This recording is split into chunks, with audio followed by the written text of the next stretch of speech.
Hey guys, and welcome back to this channel. In this video, I'll be showing you guys how you can flip and rotate videos on CapCut PC.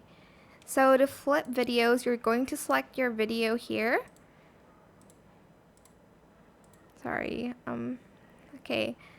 Then we are going to select the correct frame ratio, and I'm just going to select the mirror button to flip it. That's how you can flip a video.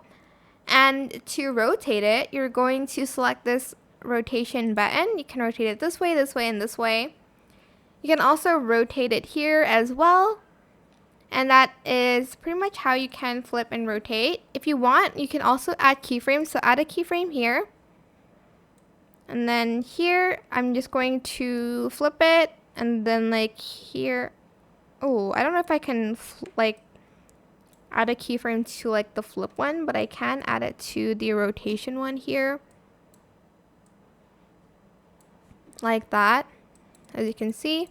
But that is basically it. I hope it was helpful for you guys. Don't forget to like, comment, share, and also subscribe to this channel if you haven't done that already. If you have any more questions about this video, just leave it in the comment section down below. I will try my best to answer them all for you guys.